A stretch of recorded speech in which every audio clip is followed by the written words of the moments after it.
This is Umar Ahmed for IFL TV in association with MTK Global. Well, last weekend we saw finally the return of boxing in the UK. Gareth, firstly, how are you? And secondly, what did you make of the events on Saturday night? Yeah, I'm very well, thank you. Like you, absolutely delighted. Boxing's back, as is the sun coming through your curtains behind you. Nice to have the sun back as well. I'm well, just been out for a bike ride, haven't really exercised much in the last week and a half, blah, blah, blah, boring. But no, it's great to have boxing back. What did I make of the event of the weekend? Some funny scoring decisions, some young stars looking good and okay. And I think a lot of criticism for referee Howard Foster when I don't think it was due on Saturday night. And I suppose we'll come on to that. But, shock defeat for Josh Warrington. But, what was it? 7 knockouts in 30 fights for him. He's not a knockout artist. This young Mexican, Mauricio Lara, came here, with seeing it was a lottery ticket for him. It was a world title fight for him. And he looked strong and focused all week. I liked his walkout. He looked like he came to mean business. And what the hell was Josh Warrington doing, trading leather recklessly from the opening bell after being out 15 months when he's not a banger anyway? Lara had knocked out whatever it was, 14 of 20 or something. Like, come on. You can ask me whatever you want to on Howard Foster's refereeing of the fight, but, it was a banana skin. It was a horrible backfiring mistake in the end to give up that IBF belt. And by the way, I spoke to Kid Galahad in the evening before the fight for my Talk Sports show, and he was banging on about Warrington, avoiding him and everything else. I've got to say this before I forget. I went to speak to him yesterday about what happened to Josh, and he was so classy. And he said, I just want Josh to recover. I'm going to worry about my own game. And this was off the record. I want this on the record, how classy Kid Galahad was yesterday. I love it when people don't wallow in someone else's failure or mishap or get into that schadenfreude, which we see so often on social media now, so often in the comments on your, like, I look like a sweaty, thinks he's a player in his blue tint glasses, mess from your readers, from your watchers, your viewers. But the truth is, it's great when someone doesn't really take the piss out of someone when something's gone wrong for them. And Galahad was so classy yesterday and wished Warrington all the best. To me privately, and I think on his own social media as well. Didn't want to do an interview about it. So I think that's terrific. Well, yeah, I echo that. I tried to get Galahad on the Sunday. He said he doesn't want to do it for the exact same reasons you mentioned. And he also texted me saying he feels bad for Josh. He said that. Absolutely. And do you know what? He also sent me his rules over, you don't, and this comes from Brendan Ingle, by the way. Let me emphasize that Dominic Ingle's his trainer, but this old school thing that, Kid hasn't been, he doesn't get the best press always, Kid Galahad. But I've known Barry for a long time, and he's the age of my children, So I have really seen him mature. And I thought yesterday, the teachings of Brendan Ingle really came through with him. And I'm so pleased. Totally classy. Can't repeat it enough.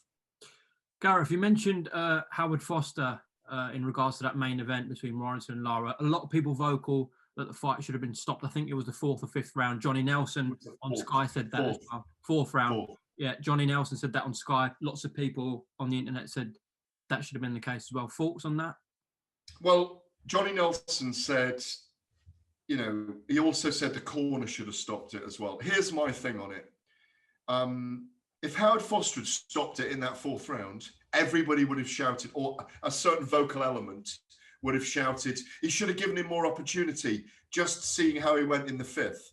And he did come back and fight back in the 5th. Yes, it was on champion's heart, instinct, fitness that kept him in there. And yes, he did take a shellacking for the best part of 5 rounds. There were moments from 4 to 9, there were moments when he was beginning to exhaust El Bronco as well, the wild horse. So he was given the best opportunity. People saying Howard Foster carried him back to the corner, all this kind of nonsense. But I think the key is, you know,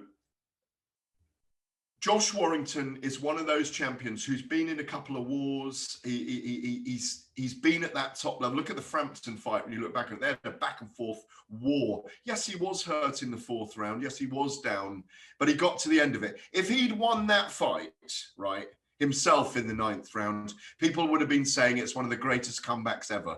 Do you know what I mean? And, you know, it's unbelievable how he's hanging on and all these things. And it was an amazing comeback, one of the greatest comebacks ever. The key in that was not Howard Foster for me. It was Sean O'Hagan in Warrington's corner. Who's Sean O'Hagan? His coach. Who's Sean O'Hagan? His father. They know Warrington best.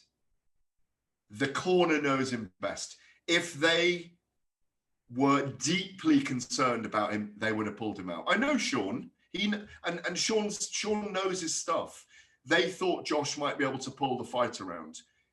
Was he in danger during it? Yes, he was. Will he have taken punches that may affect him later on? Yes, he will. Is his jaw broken and his ear perforated? That's what we're hearing, you know? So, look, it's the fight game. It's a very, very tough game.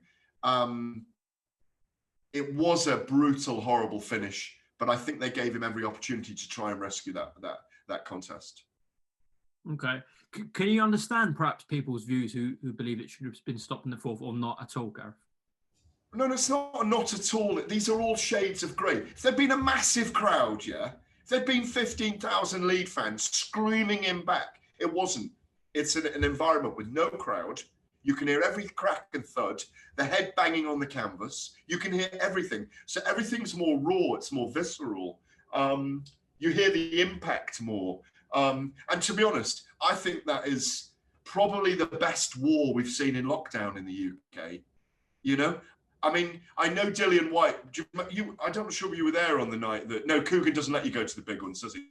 No, but on the night Dillian White was knocked out by Alexander Povetkin in August last year. That was it was a big heavyweights going at it. Katie Taylor and Delphine Persoon was a banging match as well. We haven't had, that kind of. My memory anyway, I can't remember, but we haven't had those kind of massive contests behind closed door where people are. I'll give you one, Zepeda and Barancic. I know that was no, but not here though. What I mean is not here and not live. I'm talking here really. Certainly one I've witnessed. So I think it was more raw, more dramatic, given that it was unexpected, but we have to learn to expect the unexpected. Eddie Hearn called it a banana skin. Lara was a 22-year-old with massive ambition, 14 or 15 knockouts in his 20-odd wins. You cannot write Mexicans off. Tinoco did the same against Jordan Gill. Jordan Gill. Spoke to Jordan about that on Saturday night in Talk Sport. While the event was going on, we were all watching it, and Mexicans grow up really tough. They're going to come and deliver. What was Josh doing trading leather? I couldn't believe how reckless that opening round was. I thought, wow, what are we on for here? And Josh was looking to knock him out early, wasn't he? But he's not a knockout artist. 15 months out, Tyson Fury, Ben Davison, Billy Joe Saunders, Eddie Hearn, Frank Warren, all of those, Bob Arum, all of those guys I've spoken to recently have been talking about the activity or inactivity of fighters. So many fighters are inactive at the moment. So many guys at the top of the tree haven't fought for over a year. It's an extraordinary time we're in, and it makes them more vulnerable, and it makes Tyson Fury more vulnerable when he fights Anthony Joshua. That's July. That's 18 months out of the ring since he fought Deontay Wilder. That could be the telling factor in the fight in the end when those two meet, if it's July in the Middle East. I digress, but you get the point. Gareth, just a quick one as well on the Barrett Martinez. Two of the judges had 118, 111. We've seen this as a common theme. We had it with Ritson and Vasquez last year. Terrible scorecards. Your opinion on the UK judging that we've seen recently? Well, I'll just judge that. I'll just give my judging opinion on that judging card. I mean, just didn't make sense. A 7-round skew one way to Zelfa Barrett. You know, he was up against a very formidable Kiko Martinez. I mean, let's be honest, it was a super feather, wasn't it? So Kiko's been strong at feather and super bantamweight. He's a small man at featherweight, yeah. But for me, Barrett had his game plan wrong because he should have stood his ground at some point and just traded. When he got Kiko's respect, it slowed Kiko down a little bit. But for me, it was either a draw or Kiko by a round. 118, 111. That means that someone has seen the fight. 2 judges saw the fight. What am I saying? 9 rounds to 3 or 10 rounds to 2 with a draw, with a drawn round. I haven't seen the actual cards. I don't get it because Kiko Martinez was the aggressor for most of the fight. It wasn't that uneven in punches landed, but Zelfa wasn't positive enough, in my view, against Kiko and didn't show the best of himself, I think. But it was an extraordinary score. I watched it on TV. I wasn't there live, and it's always different when you watch it in 2D, 3D to live. But I didn't see the score, and I was doing a live radio show at the time. We were kind of commenting and interviewing people, and I was watching it on a monitor. But yeah, it was a little bit. It was a bit of a shocker, really. But funnily enough, all 3 judges scored it to him.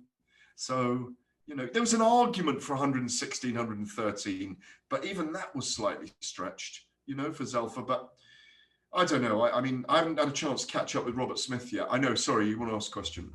No, I was going to say that sometimes we all argue over scores, etc. But in this situation, the same thing happened with Ritson Vasquez. Every promoter, every fan, every manager, whatever, trainer, fighter, they all would have had the same opinion apart from the 2 people or 3 people judging the fight. That's where it's just like, what is going on here? Well, I haven't seen anyone else that thought that. I haven't seen any. I agree with you. I haven't seen anyone say that they made an argument for Zelfa winning that fight, 118, 111. So where they got it from, I don't know. But I think they do. They ought to explain their decision. Yeah, should they? I haven't caught up. Haven't been able to get hold of Robert Smith yet today, the Secretary of the Boxing Board of Control. I don't know if he's travelling or he's gone back and he's coming back to get in the bubble for this weekend with Kelly and Avanesian. But it does need explaining. It just doesn't make sense. And so I thought that was worse than what I say it wasn't worse than what people blaming Howard Foster for because it's about someone's health. But it's just, we'll always have this in boxing. Some people see a fight a certain way and other people see it another way. Maybe they need to get a new set of judges, you know? Maybe more judges need to come in the game. Maybe more ex-boxers need to become judges. Maybe they need to raise the pay of judges so that we've got not the old guard doing it, you know? Let's get some people under 40 or under 50 doing it. Do you know what I mean? Judges are not young, are they? You know? Should they do interviews with the broadcaster afterwards? No, because it's. I've said this for a long time. Forget the interviews with the broadcasters. That's just for the media. That's just for the public. They've got a job to do. Officials are always blamed for things. In the cricket the other day, I don't know if you saw with action replay or whatever they call it in cricket, the third umpire refused to roll on the VT, the videotape, they showed the guy, the ball hit his pad, and so it wasn't out, but it hit his glove afterwards, and he failed to show the next 4 seconds. They always get things wrong, officials. They at times, you know. I don't think they should have to score in the heat of the moment. I think we should all, as media, go and have a go at scoring and see how good we are or not live at an event, you know, where you're doing it in the moment. Most people don't score a fight when they're sitting there doing it. You know, sometimes I don't realize I've got the fight a draw, even though I'm watching it and I think one guy's winning it in the generality, but I've scored it a draw. And that's what happens when you score a fight properly. That is what happens. You score it round by round, even though the generality of the fight makes it look. And you know what I mean by this, don't you? Mm. You can sit there and someone can be winning the fight, but they're not winning the boxing match in terms of the scoring. And that sounds ludicrous, but that is a fact. That's what happens. And you should not get to round 10 and 11 knowing who you've got ahead or not, you know, because that's the way the judges do it. Their card is handed in every round. No, they shouldn't have to explain it afterwards, but they should have to explain it to the authority. And I've said this for a long time. There should be a league of the very top judges in the world, and they go up and down on the league, and they're judged by a higher authority. And when you have the biggest fights for the most money, you want to, and the most profile, because when the big fights, Adelaide Bird and Canelo Golovkin won, remember that? It just, people were saying that boxing and judging in boxing is rigged. It's not rigged. It's just, there is incompetence at times and there are mistakes. When those things happen, that person slides down the snake, goes to number 12 in the list, and they don't do the big fight again. Your top 3 judges on their present performance, top 4 or 5 officials should be on those big fights. And if they are doing it consistently, you keep those people on it till they make mistakes. Then you slide the others up. I think that this should have been set up a long time ago. WBA, IBC, WBO, and whatever the other one is, IBF, the 4 sanctioning bodies and the commissions and the Boxing Board of Control and the controls around the world, the commissions around the world, should have together a list of the very best officials in the world. And those are the ones, and they should be on a ranking system, in my view. I don't know what you think about that. No, I think that's a great idea because it provides an incentive for the judge who's scoring each fight to give their best, essentially. Well, no, they're trying to give their best, but let's get the best doing it. Let's get the best at it doing it. But they'll all want to climb, won't they? So that they'll be 100% on point because they'll want to climb up that ladder. Yeah, and the crap ones will get weeded out. It's as simple as that, you know. And young blood will come in, and people will be interested in it. And you know, I think they really should find a way of making this. At the moment, I think our officialdom in the sport, not referees so much, but judges, they tend to be older. And I do think that they must never be on their phones while they're doing it. Do you remember that story? Not that he was in the end, it was his cards or whatever, but it'd be better to see younger blood in there. We're not saying younger blood are going to be better judges, by the way, but we need some new blood, in my view. Okay, Gareth A. Davies, thank you very much for IFL TV. I'm sure we'll have another catch-up soon. Trying to think what we got. Avanish and Kelly, and then it's Frampton Herring and White Povetkin. It's a strong few weeks of British boxing. Very strong, Umar. Just behave yourself when you go into the bubble this week, yeah? Okay, I'll make sure of that. Gareth, thanks for talking to us. And as I said, we'll catch up soon, all right? Top man. Great to see you as always, mate. Cheers. Cheers. Bye.